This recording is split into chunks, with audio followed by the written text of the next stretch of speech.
Okay, so it's the following day, and I've gone ahead and primed and painted this little part here. And yeah, it probably doesn't look much different than before, but I guess that's a good thing, because now with the primer and paint combo, any other parts that I'm going to have to spray yellow are going to turn out basically looking like this. And that's fine with me. Additionally, on top of the paint, once it dried, I applied one of these clear gloss top coats from Krylon. And what that does is it protects the paint from scratching and lifting, but it also allows me to have sort of a glossy, smoother surface for which I can do my own particular method of lining much easier. And it won't make the paint that I use smear all over the paint on here. So it's cleaner, it's neater, it's easier, and well, that's what I'm going for. And while I was at it, I noticed in the instructions that I was going to need these two pipes for the torso as well. And I went about and did the same exact process in terms of how I painted them for these two. And as you'll notice, these two parts are not secured onto these sticks with any blu-tack. What I did was I jammed the end of the skewer into this little notched groove area, and it holds the part very well as long as you get it in a secure fit. It's not going to move unless you deliberately take it off. Now the reason I did that instead of using the blu-tack again is because I tried connecting it to the end of the stick here at one of these little end connecting parts, and stuck that into the blu-tack, and it just kept sagging down and it wouldn't hold well enough. So sometimes blu-tack isn't going to be enough for spindly little parts like these. So that's why I came up with this. I noticed that these grooves were here, and I thought they'd make a nice fit.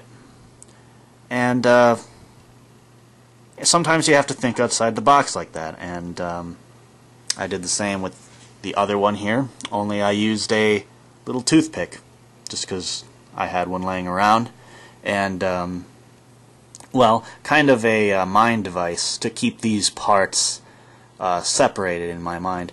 One of these is labeled like A19 and the other is A20. Well, I put A19 on the smaller stick and A20 on the longer one.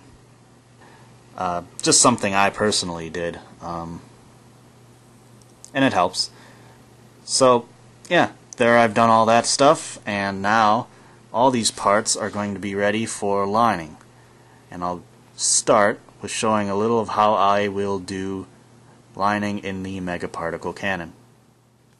Alright, so now we're ready to do some lining on this little yellow part here.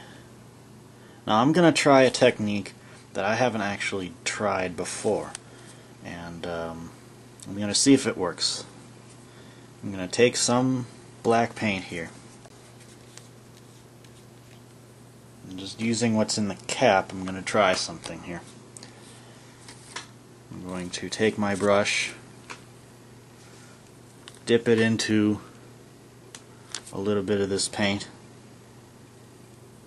and then I'm going to dip my brush in water.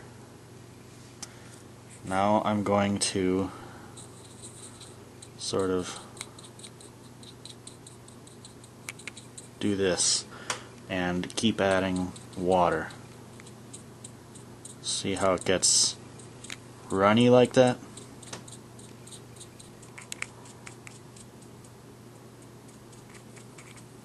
Well, so there you can sort of see how it gets very inky like that.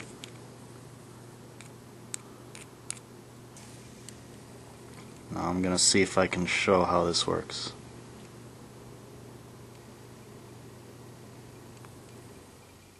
See that? Instant shading.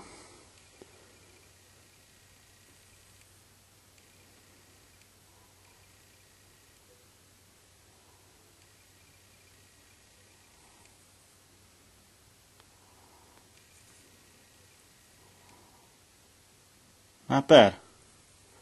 I like how that turned out.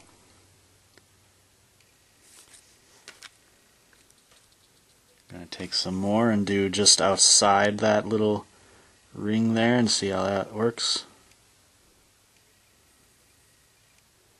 Now remember that this is that acrylic paint that I normally use, so it's okay if it goes all over a little bit.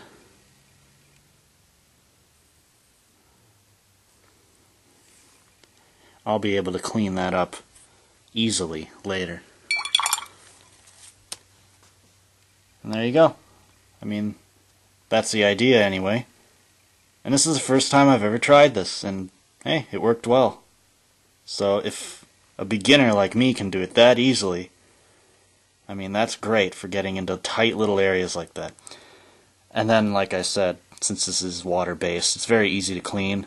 All you'll want to do is just wait for that to dry, that little excess smudging there, and just take a toothpick and scratch it off. But you want to be gentle with it nonetheless. But really, yeah, that's it. That's how easy it was, and I'm surprised. And so here's how it looks all cleaned up and inserted into the torso. Very nice.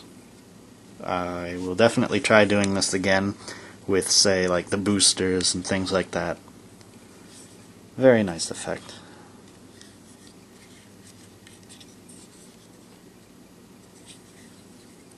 Well, on to the next tutorial.